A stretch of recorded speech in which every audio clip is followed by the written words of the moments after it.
film.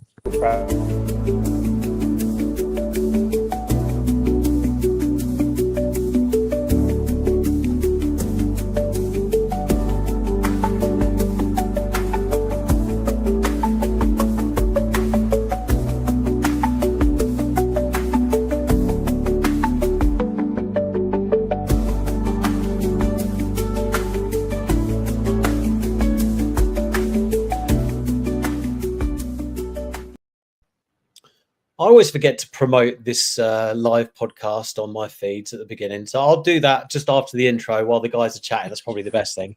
So hello, everybody. It's the YEV live podcast on the Chargeheads UK YouTube channel. My name's Tim Aylan. I'm Kevin. And I'm Alex Grant. And yeah, that wasn't planned at all, as you could probably tell. So I like to mix butter. Yeah, I like to mix it up without telling the rest of my, live crew. Just keep them on their toes.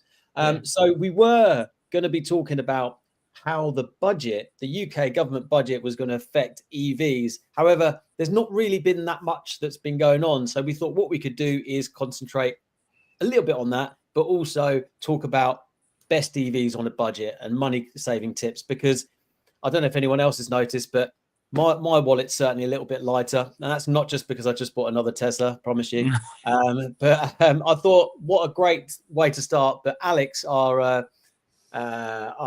correspondent in that world of all things legislation, could give us an overview on the budget and what it really does mean for us moving forward driving EVs.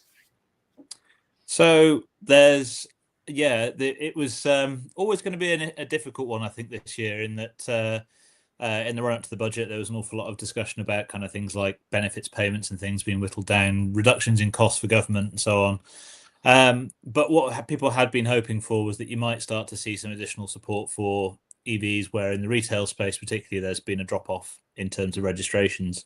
And it didn't happen. So what that will mean effectively is that all of the tax changes that were announced under the previous government will come into effect from Tuesday, which means all cars since 2017 will be taxed on the same rates, and anything new registered from Tuesday onwards will also, for the first 5 renewals, so for its second year, third year, fourth year, fifth year and sixth year, will pay an additional 400 plus inflation in the meantime, 425 I think it is next year, on top. So it'll be, when those first EVs to be affected get hit with their first tax bill, it's going to be the best part of 650 quid, which is a staggeringly large amount of money. There was promised in the autumn budget that there would be a future fiscal event. They would announce changes to this just for EVs. So anything over 40,000 that was an EV would be whittled down. There would be some adjustment to that, maybe put it up to a slightly higher threshold. It hasn't happened. So what that basically means is that all cars, electric vehicles, but only if they've been registered from Tuesday onwards, those vehicles will get quite a hefty tax penalty. That's going to add up to about £1,200 to £1,500 over the course of a 3-year contract. That's quite a lot of money. Vans as well. Van market, no surprises to hear that.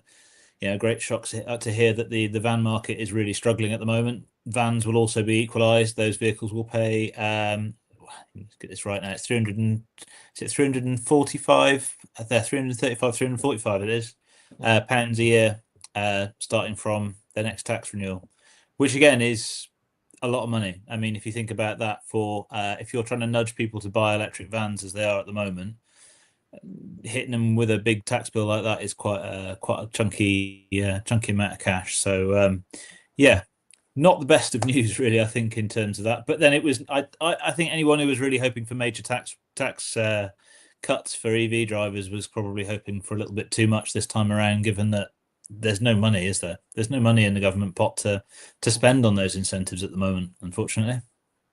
That magic money tree has probably died a while ago, hasn't it? I think they planted the seeds, but I think they've also forgot to water them as well. So we're in a bit of bad luck there. But I was really surprised that when Alex mentioned about the tax rise on the vans, because you think that a fleet a business is going to, generally speaking, have more than one van, that could really, tot up to a massive bill.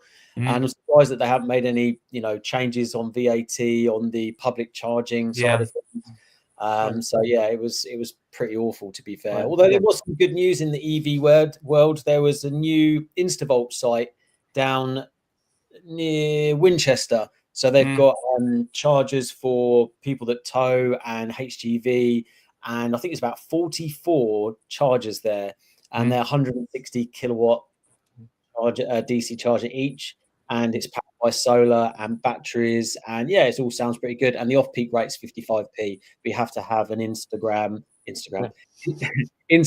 app. But yeah, that's on my way down to work, so I'll probably pop in there and take a bit of a short video, so keep an eye out for that. Mark's just put, so many base model cars, all the same color, are going to be hitting the roads to keep below 40k. Yeah, the old green, blue and dog red. British racing, German racing, white, of course, as well. None of the special other racing colors. Just on the van thing, I've just been doing some maths. Say if you're a small fleet operator, say with 3 vans, that's going to be almost $1,000 a year in tax. It's an extra grand. And if you're on tight margins as it is, you're not going to, and you're having to use public charging, you can't charge your depot, it's going to just go straight to petrol or diesel again, isn't it? Did it really take you that long to add 335 times 3? No, I was just waiting. I was just waiting for the opportunity. What are them calculus with the beads? Hang on. I mean, the issue is as well with cars, particularly. I mean, vans are all going to be level, but the issue with cars, with the supplement for the £40,000 plus vehicles, is that you've got an awful lot of vehicles where the petrol, diesel, or hybrid version is under 40 grand, and the equivalent EV is over 40 grand. When I interviewed, I mentioned this on previous episodes, but I interviewed Alphabet, BMW's leasing arm, recently, and they said that 80% of their 80% of their order banks last year was over the that's across the board. 80% of them were over the £40,000 threshold. I think the average for EVs was something like 58 versus 52 for normal cars. I mean, there's going to be a lot of BMW stuff, I'd imagine, in that mix, which doesn't help. But equally, it does go to show. I think JATO as well put out some figures this week or last week, and they were talking about average price of a new combustion engine car is like 42,000. But I mean, that's just average overall. That's not weighted by sales like the Alphabet stuff was. So it's going to hit an awful lot of vehicles. If you think that was announced back in 2016, 2015 actually, it was under George Osborne, the £40,000 limit was introduced. And you think about £40,000 car in 2015 is quite a different matter to a £40,000 car now, and it hasn't been adjusted at all for inflation in that time. So EVs, regardless of EVs, cars are over that money anyway. That's you don't get a huge amount of car for your money on that front anymore. Commuter branch line, Hertz White will become known as the lower tax white. I like that. Bernard, as an electrician running an e-experts, that's the Peugeot van, road tax is almost my overnight charge cost per year. Wow. Okay. Yeah. Horrific. Dean, I've sent the t-shirt. It's only taken 3 months. Congratulations. I was hoping that the post rates are going to come down, but no. But it's on the way, buddy. So look out for that. The 40k ECS was introduced in 2017. Should be 50k in 2025, at least, considering the record inflation we've had in recent years. I was going to say, to be clear, it was announced at 40,000 in 2015, and then yes, it was introduced in April 2017 for new cars. So it hasn't been adjusted at all since it was decided 10 years ago, which is just staggering. But saying that, if it got up to 50k, I don't think it would encourage OEMs to get it below the 40k mark. So I think it does kind of encourage that. I mean, with the advent of the Renault 5 EV coming out, I'm really excited that it's again nice, decent, affordable car, because who needs these bigger cars? I mean, most people are only using a couple of the seats anyway. I'm hoping that we're going to see lots of lovely bright Renault 5s on the road, although the new Nissan Micra was announced recently. But knowing what's happening with Nissan, I think that's about as likely as a pink unicorn going past my window any minute. Mark It was a Well, shared platform with 5, though, isn't it? So it's a Renault 5 underneath the new Micra. Oh, is it really? Yeah. Oh, of course, because they 5. Yeah. I'm not sure how many people would buy the Nissan though. Have you seen it? It doesn't look actually not as cute as the No. 5. It's quite a thing. Yeah, unless there's something special about it. I don't know. Yeah. Well, You can't beat the bubble Micra. You could never beat the bubble Micra. Absolutely indestructible. You can't have a small car that's good on the road. It wasn't good on the open road, but it was still a cracking little car. But all the other Micras have been rubbish, haven't they, really? The early 2000s one was quite an interesting. Is that the one? That's you're talking about.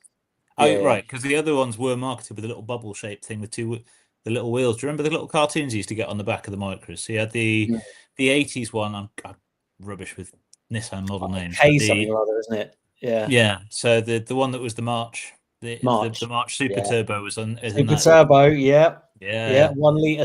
So they brought out a Nissan. It was a 1 litre 4-cylinder, and it was supercharged and turbocharged. Yeah, it's about 3 in the UK. Tiny numbers. Yeah, cool car. It was a little bit quicker than my Daihatsu Charade 1 litre turbo. Yeah, those are the good old days, the 80s, eh? But no, what was I going to say? Yeah, so Mark's put all electric vans should be 0 road tax for a couple of years to get the numbers up. Absolutely.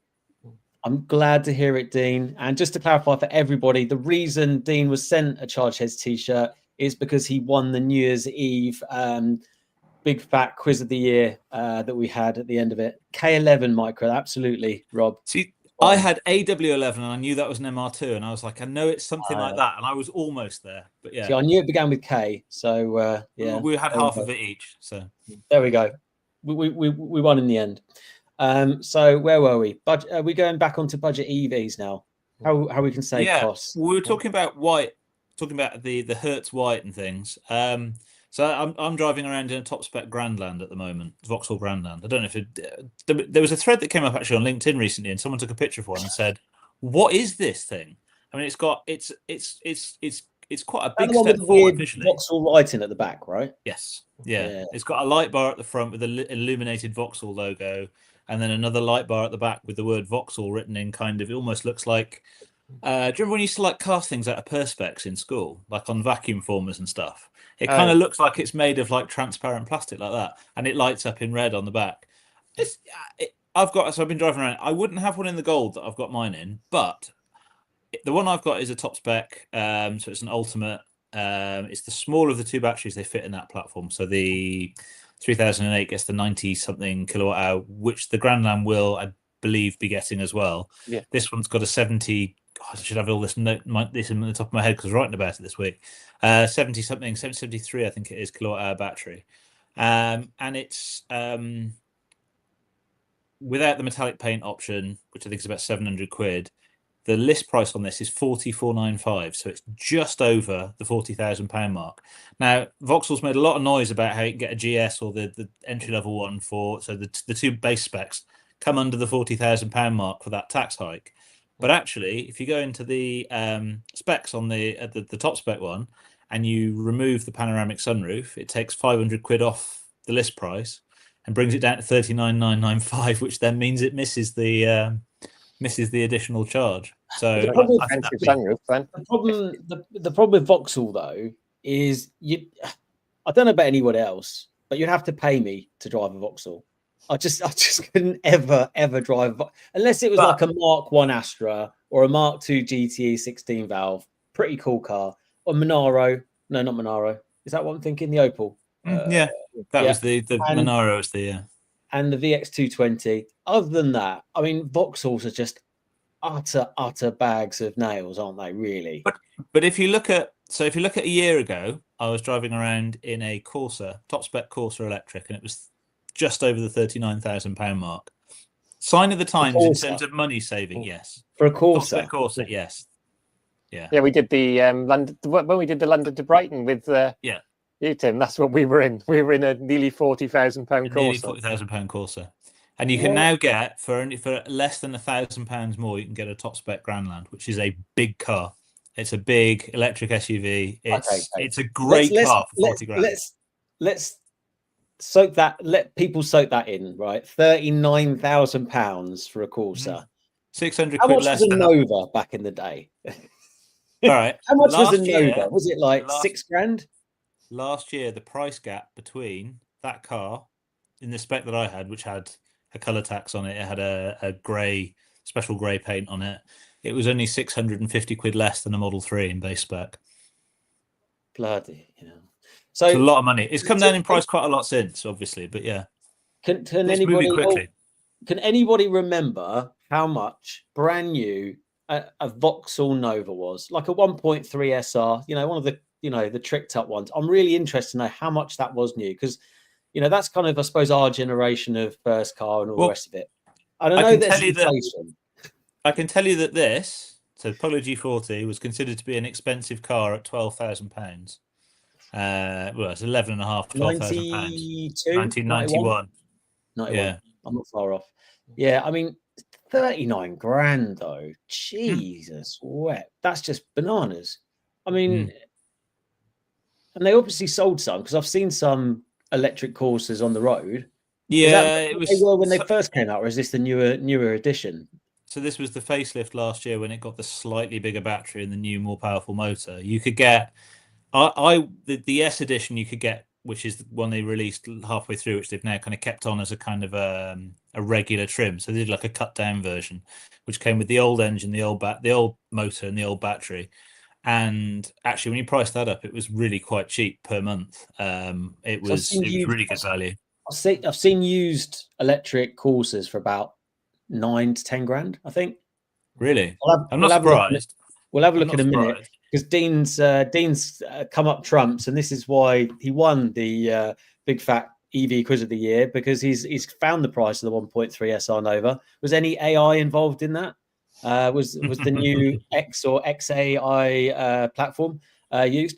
Vauxhall Nova 1.3 SR was around £6,881 in 1986. So what's 86? That's a D-Reg? E-Reg? Yeah, yeah. When they changed the plates once a year instead of twice a year. Hang on, there seems to be something crazy in here. Avoid Tesla. Everything's a computer. I mean, I think you need a computer, mate, if you're spelling Tesla like that. Let's be honest. No, you've seen Trump on the lawn at the White House. No, he's pronouncing. He's pronouncing Tesla as if it was ended in an ER, and he got in and he said, "Wow, everything's computer." I'll have you know, Trump is sharp as a tack. Electric Vauxhalls are heavily pushed out on the Motability scheme. I wonder why.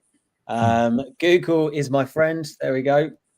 I think, to be honest, soon Google will be a physical AI robot friend.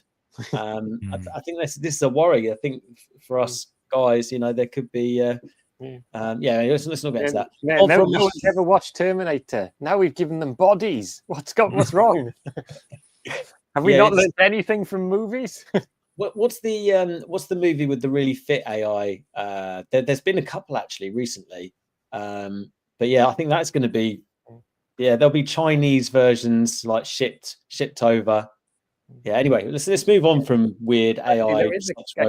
There is a car link to that, because the biggest, the best kind of robotics and stuff is made by Boston Dynamics, which is owned by Hyundai.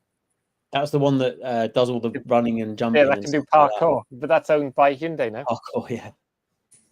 It just reminds you of the Office parkour. That's absolute classic. Absolute classic. Bon fromage, mon petit filet mignon. Très bien, merci. What's that? Good yogurt. A very small cheese. Fromage is cheese, isn't it? Fromage, yeah, of course it is. My little filet mignon. Good cheese, my little filet mignon. I love French cheese. It's nothing better than fresh baguette, and nice French cheese. 20k in today's prices. Oh yes, just ask Dougal. It's getting mad in here. Stable genius. Absolutely. Who? Elon or Trump? Ex Machina. Yep. Dean, spot on. Google wants to be more malware of Apple.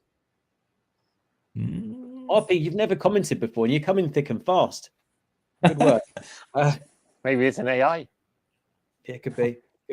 I'm a bit lost now. Where were we? So we were talking about cheap Vauxhalls and and actually saving money, which I think we're trying to steer the ship back on course a little bit.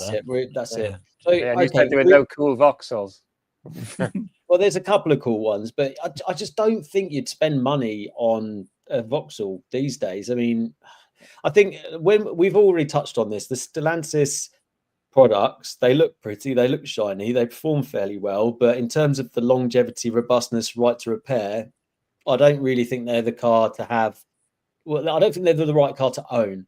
And I think, I know that Kevin and not so much yourself, Alex, that it's all about having the lease.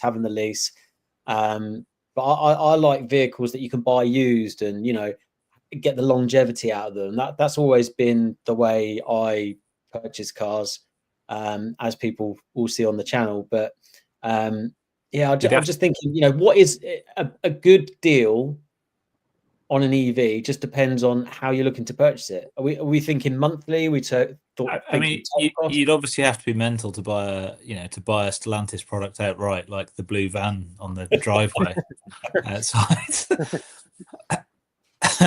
Alex is the only one of us who's actually bought a newish Stellantis product outright. Yeah, so just under 18 months old at the time. I mean, that new motor is massively better. I mean, I've driven both versions now, and it's way more. It's up there with Hyundai efficiency. The new one, it shocked me. So just to clarify, that's the motor that Alex hasn't got, right? Yeah. In his van, he hasn't got that one. He's got the old one motor. I haven't got. Yeah. It's what you could have won. Okay, so Dean's put 1.2 16 valve Corsa B SXI was my first car. Loved it until I wrapped it around a tree. I think all first cars should be wrapped around a tree. My first Polo was, so that's fine. As Alex's first car is right next to him. Thick and fast. That's what she said. Nice.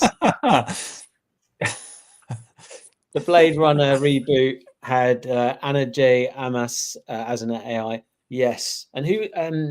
What's the girl from the original Transformers was in the recent one where the AI goes a bit bananas? That's pretty good. What's her name? Oh, I can't remember. Oh, Megan Fox. Megan Fox. Yes. Anyway, so back to cars. This is going massively off track today. I don't know where it started.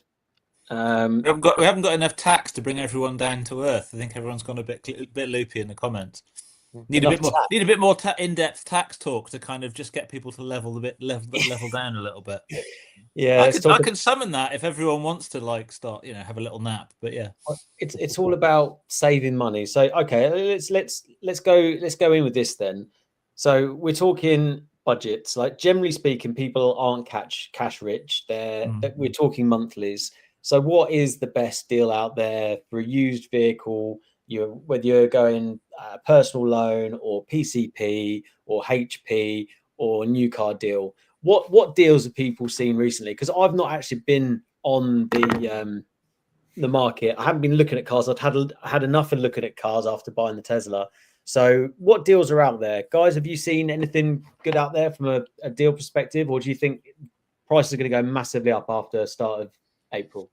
I don't know. The interesting thing is I've been talking to some of the dealerships, and models that don't seem to hang around much is the Kona and the e-Niro, the original ones.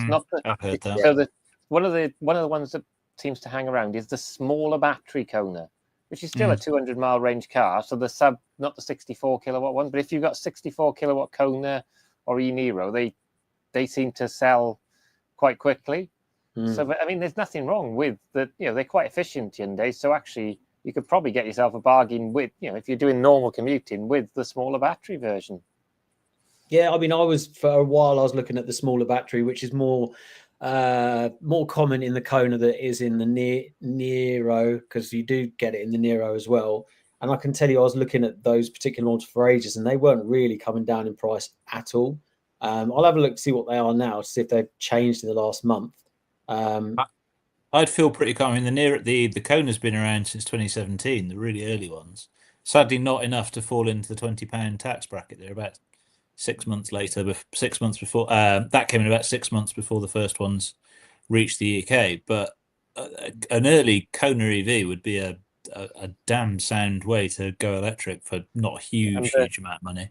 And the ones to look out for are the 2019 and 69 plate ones, because that was when they had the massive battery recall, which they're still going through now and replacing batteries. You could pick up a 19 plate Kona that's just had a brand new pack, so you have zero degradation on it, because literally it's, I mean, not that they show degradation for, I mean, it does seem to manage it quite well, and it's in the buffer it takes it out of, so you won't notice a drop of range for over 100,000 miles when you see, and then they start to taper off. So, well, I can tell you now, the Neros have dropped in price a bit. They were about 12 to 13 grand when I was looking about 60 days, 50 days ago. Now they're down at about 10.5 to 11. So they've taken a bit of a hit. The Konas, they are about the same as what they were, to be honest, starting from about 10.5, going up from there. So yeah, the Neros were actually commanding a stronger price, but it looks like they've come down a bit more now. So that's an interesting one. But yeah, I mean, they are the most desirable from an efficiency point of view and battery degradation point of view. Although I don't believe the battery degradation on most of them, because it says that they're like late 90s. But I think the battery buffer hides a lot of their battery degradation, to be fair. So yeah, let me just go through a few comments. There's quite a few in here. Sadly, the improvements of the Stellantis EV motor feel like that they are a day late and $1 short. USA used Chevy Bolt, new Equinox EV, small problem with Tesla. It supports the vandalism of our government. I have owned both Kona and e-Niro 64. Great motors, cracking value these days. No, absolutely. Kona's backseat's tiny though. It is, yeah. Stellantis was going well in the USA with the 2014-2019 Fiat 500, then stopped, and the Fiat could have a used bigger battery refresh and kept going. Yeah, there seem to be good deals on Fiat 500 electric. Last time I looked, you could get them for about 10, 11 grand, which seemed like pretty good value. These are the early ones as well. These are the ones that there's a lot of them in Norway. A lot of them seem to have ended up in Norway. The old 500Es. These are. So these are the ones that were modified by another company for them, wasn't it? Yes, I think they got third-party motors fitted to them, and they've got kind of weird body kits and lots of orange bits on them. I've not seen those. Well, they start from about 10 grand. They're like the current generation one does 71 plate. Okay, yeah, that's the new generation one. The old ones, there wouldn't be many of them in the UK. Okay. And they were really efficient, because I mean, me and Alex did the Scottish EV Rally. We're confusing generations again here. We're talking about you're talking about new generation. I don't even know what the old generation looks like, but yeah, all the new generations you can get them for about 10 grand, which, you know, as a city car, I think it's probably one of the better ones out there from what I understand. But if you want a second or third car, go to your local running around. You can't go wrong with a Leaf. Yeah, I think it depends. It's just depends on what's the use case is, doesn't it? So I think if you know exactly the kind of mileage that you're doing and there's no surprises, then yeah, that could be a great car for 2 grand, because I think that's pretty much what they go for these days. Or you put 2 to 3 grand. Again, just make sure you check the battery health check. Make sure it's got enough bars. And make sure it charges properly. Leafs are undervalued. Are they? I don't think they are. I don't think they are. I mean, bearing in mind, you got the 22 or 24 kilowatt hour, the original one. So the early ones, the Japanese ones, 2011, 2012, with the light interior are probably best avoided. Then the ones with the black interior, I think, are slightly better.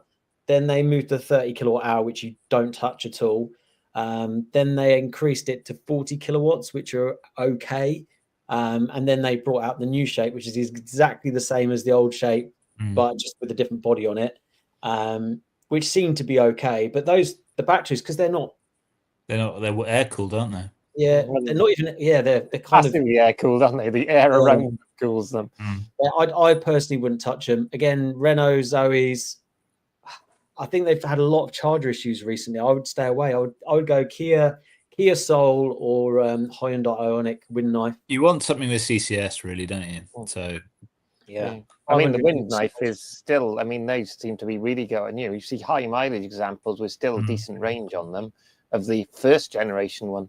And the first generation one can charge much quicker than the second generation wind knife because they changed the pack configuration to make it a 38 kilowatt hour. They crippled the charging, so it would max out at 42, which doesn't really matter when you've got such a small battery. You don't really notice it. But I know the old one could do more. And plus, it depends on how much charging you do on the move. But MGZS, I mean, I don't know how much they are these days. They must be a lot cheaper now. 500E was surprisingly spicy off the line. Neighbours just bought a 2020 Soul 64 kilowatt hour, 25k, 14k, looks quite modern. I quite like the new Kia Souls. I think they look decent. Some say that the Fiat lost over 20,000 euros on every Fiat 500 EV they sold because they could never scale production to make them break even, never mind make a profit. Wowzers. Almost any EV is good for the right price, for sure. 39 kilowatt hour Ioniq are going for 9k-ish. I thought they were going for cheaper than that. Oh, the 39. Hang on, which one's the other one? That's the 22. The 30. Do you know what? One of the really early bargains, as a journalist I know, picked up a Fluence, and he paid about, it had lost something ridiculous. It was well over 70% of its value that it had lost. Yeah, but they're not very reliable, are they? That's the problem. They're not very good in any way, shape, or form. They're one of the worst EVs. But yeah, he paid. I mean, he does all local mileage. He paid hardly anything for it, with like 100 miles on the clock. He got a really good deal on it, and he loves it. He thinks it's brilliant. So, well, you can get Ioniq 28 kilowatt hour for 5,750 right now, which I think is pretty good. 103,000 miles, which is nothing really. And then they're all sort of 7.5 upwards from there, really. And of course, if you're paying for motorway charging a lot, at least with one of those, you're getting maximum bang for your buck in terms of the mileage you'll get out of every kilowatt hour that you pick up there. Yeah, I mean, to be fair, I obviously bought the high mileage Tesla for, what was it, 10,700 quid, and the video's coming this Wednesday talking about how much I think it's going to cost to get to a good standard, because there's still a few bits that need sorting out on it.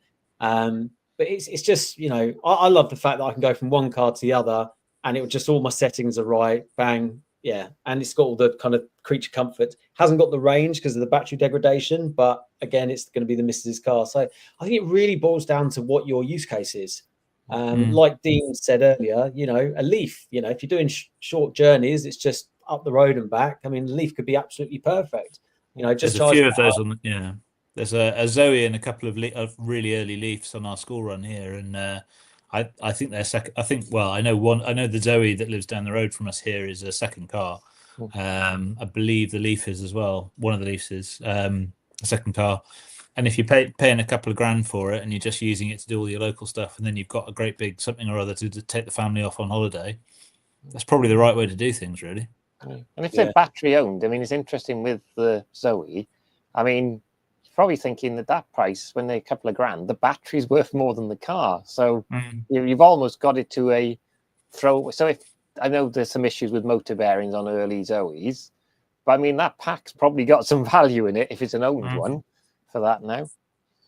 Well, there's quite a few things that you can do with the pack in terms of, battery storage at commercial scale or home battery storage, because there's Dala on his YouTube channel. I can't remember what his channel's called. But yeah, he's got some great stuff talking about how to turn your car battery into a home decent battery storage. Obviously not to leave in your house, because it's probably not ideal from an insurance point of view. Dean wants to know what's happening with my heating system. Well, it's not going to be out this week, although there's a little bit of detail. It's probably going to be the week after, perhaps, because I was going to see a 252,000 mile Tesla Model 3 today, which was quite a nice, an interesting video, which is coming soon. Kia, Hyundai, Tesla, and MG would be my used EV top picks. Tesla tops for safety. Yeah, there's an MG we've forgotten in this. It's that old workhorse that Cleveland uses there. The MG5. The MG5. MG5 would be a very, very good shout. And they, their stuff is showing now that how little battery degradation that has, and they've hammered that car on mileage, haven't they? Yeah, 150,000 miles. So you can get one $9,000 for a 52 kilowatt hour. The 61 kilowatt hour is the long range. So which they've held their money pretty well, you know. They've not really. I'm not surprised. There's one with 63,000 miles here for $9,000. It's an exclusive, so it's got all the leathers and stuff. But leather. No animals were harmed in the making of it. The thing is, I've been. These are all the cars that I was considering before I bought the stupid high mileage Tesla Model 3. And yes, there are issues with the Model 3, and I could have bought a Nero with half the mileage and all the rest of it. But I don't know. I just know that if I had the MG on the drive, and call me a car snob, but I'd have just been like, it's an MG in it. It's like, I quite like how just ultra functional and completely fashionless it is. There's something I find quite endearing about how just it doesn't make it. It's got no pretense of being anything other than what it is, which is a really good kind of workhorse family car, and it does it really well. But the leather thing, a work colleague, a former editor of mine, I remember him describing the cheap leather as being not from the cows that are kind of, reared in the fields in the middle of free range cows. These are the ones that are hanging out in the corner of the field smoking and doing stuff like that. And it's always stuck with me when you get into the car and it's got that kind of rhino effect leather in it, and you just think, yeah, kind of, it's the ones down the corner of the field. But that's actually printed into it. It's actually the cows are on crack. Yeah, it's interesting because actually the Polestar 4 I was in last week makes great bones about having fully traceable leather in the seats and stuff. They can trace it back to the cow it came from, and it's like it was something like welfare leather or something. And I was thinking, I'm not sure the cow approves of its skin being used to trim car seats, but there we go. Welfare. Yeah. So somebody did say, I'm sure the cow wasn't particularly happy at its last moments when it realised it was going to be the seats in a Polestar. But it does look like sorry, go on, mate. Tim's auditioning for a spot in the Maison 5 Renault shop in London, I think, there, with the welfare state comment. You've seen the I don't know if anyone's seen the Renault set up a shop in London to promote the Renault 5. They've got staff hanging around bright yellow Renault 5s wearing bright yellow jumpsuits. Nice. And it's like, hang on, Ali G had a yellow Renault 5 turbo and was going around in a bright yellow tracksuit. And I was like, guys, if you haven't shown a millennial this, show a millennial this. If it's not on purpose, there's some slightly a nice FUBU tracksuit for us by us. Yeah, absolutely. Booyakasha. What was I going to say? It looks like the MG5 and the MG ZS, they've actually taken the least hit of depreciation. So Kona hasn't really moved. The MG5, MG ZS hasn't really moved that much. I mean, as we go into April, that will potentially change with the tax differences. Like I said, the Kia Niro's changed a bit. The Ioniqs haven't changed too much. So they're kind of at that price point, all these cheaper ones, where they've kind of got to that kind of like they're not really moving a huge amount. Whereas a lot of people say you're taking a massive hit in depreciation if you buy an electric vehicle. It all depends on where you buy it, Exactly. What stage of its life. So it's trying to get that balance. I mean, I've gone to an extreme balance because I was thinking that buying a very young Tesla with high mileage, the battery degradation wouldn't be too bad. But unfortunately, my battery had been DC charged massively. And anyone that says that DC charging doesn't affect batteries, DC charging is the same as AC charging in terms of affecting batteries, I say bullshit, because the amount of high mileage Tesla Model 3s I've seen, the similar sort of mileage to mine that have had loads of AC charging, not much DC charging, are a lot better than my battery. So if you can do those sort of tests before you buy a vehicle, then that's what I would urge you to do in terms of making sure that the battery longevity is going to be there. Not that it massively affects me, because anything that goes wrong with my cars, it's just good content. So I think of it from a positive point of view. 7-year warranty on the MG. That's good news. I get it. I would like another Tesla Model 3 to complement our Y. Absolutely. Just make it happen. Just buy a nice high mileage one. The unwritten rule of EV journalism in US is don't talk about Tesla problems. If you do, apologize immediately and say they will fix it. Pole dancers look like Mark IV Ford Cortinas to me. I was trying to remember what you called Polestars the other day, commuter branch line. Ran a 21 plate E-Nero 4 Plus as a company car for 3 years. Never missed a beat. Absolutely, Mark. And your i5 was looking very nice in the wash bay today. But you would have loved that M70 BMW I saw today, mate. Video coming soon. Our 2019 Kia E-Nero first edition is still going strong at 119,000 miles. Wifey thinks it's like driving electric. Dodgem at the fun fair. Booyakasha. So I mean, we talked about used cars and what the best ones out there. I mean, as we know, some of the high mileage Hyundai Ioniq 5, EV6, Polestars or Pole Dancers, they're kind of about the sort of 16k mark last time I looked. I don't know how that's changed. I doubt it's changed too much. But I think out of those three cars, what do we think is probably the best out of Polestar, EV6 and Ioniq 5? That's a tricky one. Ioniq 5 and EV6 will be the more efficient because that'll be the early Polestars are not very efficient. So the pre-facelift Polestars with the slatted grills are noticeably less efficient than the later ones with the kind of the closed grill and rear wheel drive by default. The newer ones and the early ones are front wheel drive by default. Out of those three, it's a tricky one because I really like all three, and I love the Ioniq 5, but actually the Ioniq 5 comes third in that list. But that's purely on account of it just being a very strong list of vehicles, all three of those. Well, interestingly, because I've just at this minute quickly searched, you can get Polestars starting from around about 15k with 100,000 miles. Ioniq 5s, you can get those for around about 16k with a lot less miles. But the smaller battery. Yeah, 58 kilowatt hour. But then the Kia EV6, you're talking like there was one at 18 grand, the rest 20 grand upwards. So obviously the EV6 is commanding a stronger price there. The EV6 didn't come with a smaller battery option as well. It only came with, whereas the Polestar and the Ioniq 5 came with smaller battery options as well. Well, there's an Ioniq 5 here with 73 kilowatt hour battery, 15,990 pounds, 77,000 miles on a 71 plate. Does the smaller battery have 800 volt architecture as well as the bigger one? They've all got. It's only the EV3 so far that hasn't got 800 volt. Yeah, well, 800 volt architecture overrated on Hyundai and Kia cars. Yeah, I don't know. I mean, I'm not sure which car. I mean, I haven't driven all of them. I've only driven the Polestar. What would I have? Ioniq 5. I don't know. I quite like the Polestar. I like the way the Polestar looks. Unfortunately, if I got a Polestar, I don't think I'd be able to resist lowering it.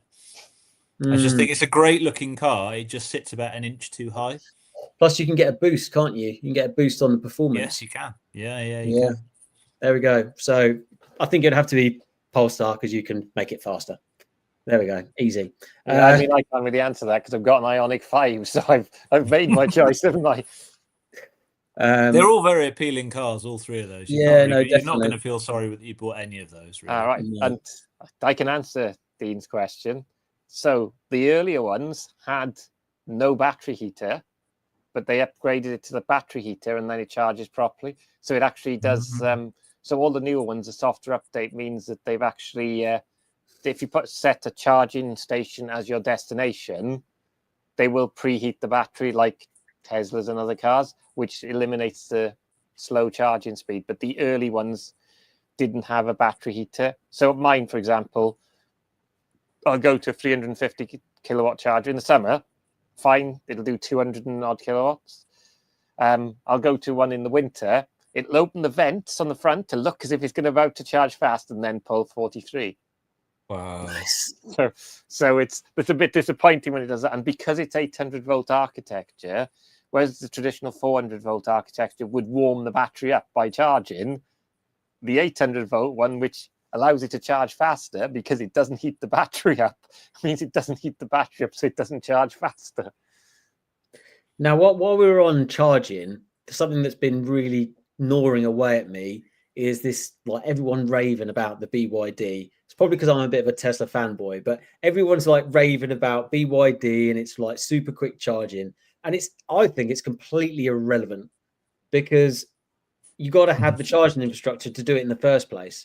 So, until you've got that rolled out infrastructure, I don't see how it can be actually relevant because, it takes two to tango, essentially. I sat down with I had a roundtable session with Stella Lee, who is I'm going to get her title wrong, but she's kind of deputy vice president, I think, of BYD globally, and asked her about this. And she said it's at least you've got to upgrade all of your models to take, everything on that platform's got to be upgraded to take it. Then, you've got to have the infrastructure in place, which means working with partners in the UK and Europe and other markets. So they're rolling out a network of 4,000 of those units across China. Didn't say whether it was kind of, different plugs and things potentially you end up with. It's a huge amount of work. You've got to have a pretty, beefy power supply to be able to do that reliably. And then are you doing it through like a standard CCS connector, or do you then end up with a situation a bit like in America where you're getting two standards kind of going off in opposite directions and stuff as well? It's or do you end up with MCS, which can do that, but that's the truck charging standard. That's true. MCS, So based on complexity, based on that spiel, it ain't gonna happen. So, and if you're looking at it now, I mean, it's years away. BMW on the Neue Klasse and Volvo now is matching this. BMW on the Neue Klasse is saying you can get 186 miles in 10 minutes. And that's obviously ideal conditions and so on, and it's presumably based on WLTP efficiency. So it'll be slightly less than that, but 186 miles in 10 minutes is, I mean, that's a lot of range, isn't it? And my point is, I spoke highly and celebrated the fact that Instavolt have just put in 44 chargers on the A4034 near Winchester. They're all 160 kilowatt chargers. So, like I said, it doesn't matter about what the car charge speed is. It needs to be the infrastructure as well. Otherwise, it's I know it's an obvious thing, but I think people get excited about it. Like, actually, it's. And do we need to go back? I had to rant about it. Sorry. And actually, going back to some of the cars we've mentioned earlier, like the Wind Knife, do manufacturers now need to focus on doing more using less energy, because then your charging speeds, you're getting more range because your car can go further. You think the tiny battery in the Ioniqs, but they go so far on those tiny batteries. When I had one, my record was 200 I got 250 miles out of a 38 kilowatt hour battery. I've not had a car since that can match that. The only one I've heard that can be pretty close is the E-Up, which again, small, light, efficient car. So, are we going too big in the SUV things where manufacturers should focus on now, like they used to? Used to have Mercedes, which would have ludicrous MPGs. We now need to have EVs that can go quite good miles per kilowatt hour. And going back to BYD, I drove the Sea Lion the other week, and it's a nice car. It's had some mixed reviews, but one of the things that really struck me about it is the efficiency across the range is pretty poor. I mean, the top spec one's about 300 miles of range to a 90-something kilowatt hour battery. I mean, it's not great. And I think it does it's got 530 horsepower. And I'm thinking somebody buying like a luxury SUV like that is probably going to be more interested in 400 miles of range than being able to accelerate like a supercar, or you would kind of hope. I mean, I think, that in terms of cost saving and stuff, especially with the rates, public charging rates where they are, having something efficient like your Konas and so on, where you're actually getting maximum mileage from the energy that you're putting in is very important. And it's not differentiated. Nothing yet is really differentiating on that front, apart from you spend more charging in public when you've got a car that's less efficient.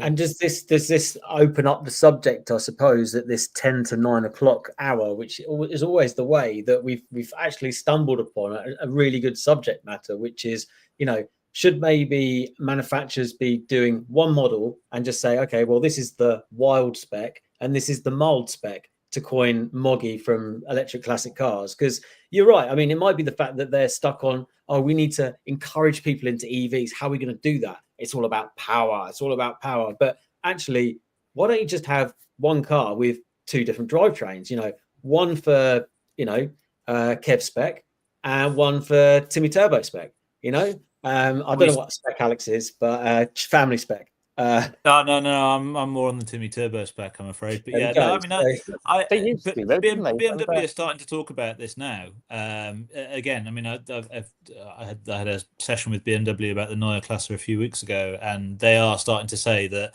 the best way to bring the cost down is to avoid having lots of money in the battery. The best way to avoid having lots of money in the battery is to drive efficiency up in the motor and avoid having to put a bigger battery in it to go further. And so they're really keen on efficiency for that new generation. It's going to be quite interesting to see where they get with it. Yeah, I think there's going to be the choice, isn't there? But everything's going to be whittled down, I think, a certain amount. It'd be interesting to see who weathers the storm out of all the, all the OEMs. So, well, the Neue Klasse, the Gen 6 and the Neue Klasse will have 1, 2, 3, or 4 motor spec on it. Wow. And the quad motor one's going to have a transmission at each corner.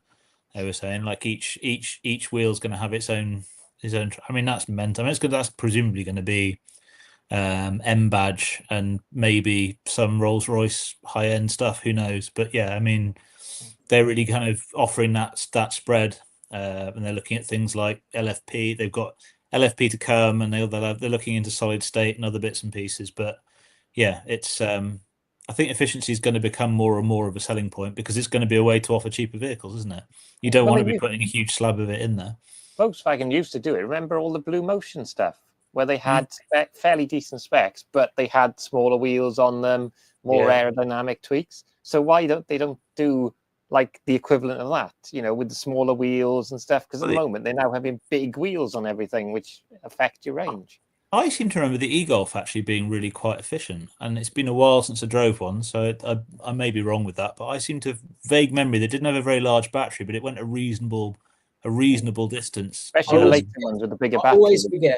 Always forget about the e-Golf, but it has to be the 2017 onwards model because the earlier ones had the smaller battery. Let's see how much they're going for, because I was considering one at one time. There was a really high mileage one. They're nice cars. The range is not particularly groundbreaking on them. CCS, yeah. I think who's the crazy Thai guy from Norway? He was doing lovely guy, not crazy, just a bit crazy. The one that puts all the puts boxes of in his boot in it to measure the boot size. I can't remember what it was. He's a laugh. But yeah, something, isn't it? They're starting they're starting from $7,500. Those haven't changed in price since I last looked. But there's some real interesting things about the e-Golf. So the options on these cars, so leather was an option, heat pump was an option, upgraded alloy wheels, rear camera. So those are kind of the main options. Obviously, heat pump makes a big difference. The leather ones do quite well. But yeah, I wouldn't say that's a bad car. I think it's probably more reliable than the ID3 from a battery point of view, because it's before all the Dieselgate and VW went mad and stopped making good cars. I got an ID3 stuck in here, the first one I borrowed. It had a complete meltdown on me, and it took a long time for the AA to get it out of the garage because it caned its 12-volt battery and they couldn't get it back out. The Polo was off having its MOT at the time. Bjorn Neyland. Yeah, the ID3s. I wouldn't want to buy one unless it was on lease. I'd be wary of it. I wouldn't. My dad's ID3 had a battery issue, which was solved in warranty.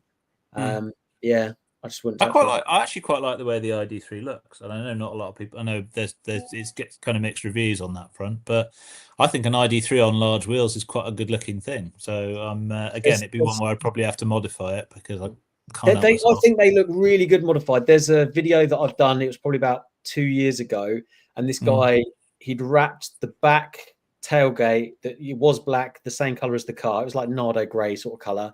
He wrapped the bit that's normally black above the front bonnet the same color, and he put some bigger wheels on it, spoilers and stuff, and it looked really good, really good. What else we got in here? E-Golf is good for 100 miles plus, 2017 onwards. I have an E-Golf, is extremely efficient and can drive down to 0 without meltdown. There we go. Good to hear. With Adam Gibbett. You haven't commented before. Thanks for commenting, buddy. Yeah, I noticed Dean's comment as well on the Leap motor versus the Dacia Spring. I mean, I've seen them reviewed side by side, and the Leap motor seems to be a much higher spec car for all the sort of not much more money. I don't think I've seen the Leap motor, but I would not touch a Dacia Spring because it's like buying a Citroen AX, isn't it? Really. Problem is, you go into a dealership made of tinfoil. You go into a dealership, you see a Dacia Spring, but you're going to see it next to a Renault 5. Yeah. Which is, and the Renault 5. Not only that, but you have to consider the Dacia Spring in the context of a Dacia showroom, where it's only a couple of £1,000 less than a 7-seater. And in that context, it suddenly starts to look like quite an expensive vehicle. Yeah. And then you look across to the Renault branded half of the showroom. And well, no, yeah, that's another matter altogether. But yeah. Yeah, so, ultimately, I think in summary, if you're looking to get a good deal, then and minimize your depreciation, try and find a good used vehicle, which is in warranty. Try and do a battery test on it. Stick with the Chinese, stick with the Korean, stick with Tesla and BMW. And I think you can't really go that wrong. Make sure it's got CCS to future-proof it. And yeah, don't worry too much about the service history, but just make sure that you drive it, make sure it is, working properly. It's really funny. I had a call the other day from a trader, a mate of mine who works in the trade, and he called me because he had a Tesla come in, and he goes, "Oh, I'm trying to value this Tesla. And how do you work out the service history?" I was like, "You don't need to worry about the service history. It's a completely different model of, it's a different buying and servicing and maintenance model that Tesla do. It's like, it doesn't affect the warranty. So I don't need to worry about service history. It doesn't really affect the price. Just go and drive it. Any knocks and bangs, then it's an issue. But if it drives mint, it's fine." And I think a lot of these electric cars are like that. But then again, there are these warranties where like Kia and Hyundai, they want you to service it every year, which is not necessarily they're doing any maintenance on the car, but they're just checking it over. So just be wary of the service and maintenance that is attached to the battery and motor warranty. Yeah. So actually, that's the difference between, I noticed one of the earlier comments was versus the Kia versus the Hyundai warranty. So it depends on how you drive the car, because the Hyundai warranty is unlimited mileage for 5 years, whereas the Kia warranty is, I think it's 100,000 miles for 7 years. So actually, that's why you notice a lot of the police forces ended up with Hyundais, because they were double shifting them. So literally, they do hundreds of thousands of miles in that 5 years, and the car would still be under warranty. So there's two really interesting comments that's just come in, which I'm going to have to answer. First of all, back in the day, the Citroen AX GT was quicker than the 16-valve Golf GTI. It was flimsy and lighter as a feather. I wouldn't like to be in one in a shunt, though. I was going to buy an AX GT as my first car because it was Group 11 on insurance back in the day, which is like, I think these days it'd be 22. And it was like the fastest car I could get for the money. And then my parents stepped in. They're like, "You're not buying that." And I'm glad that I didn't, because I probably would have killed myself in it. 100% I would have probably killed myself. So that was these were faster than the Golf GTI as well, and the Corrado G6. I've got road tests with them running rings around the Corrado G60 too. A kind of an unsung hero, but yeah, I mean, I'm hoping that I keep it away from trees and other hard stationary objects. That would be good. And probably me from driving careless objects. That's the other thing. Moving careless objects. Yes, with drivers with their hands in their laps, not watching where they're going.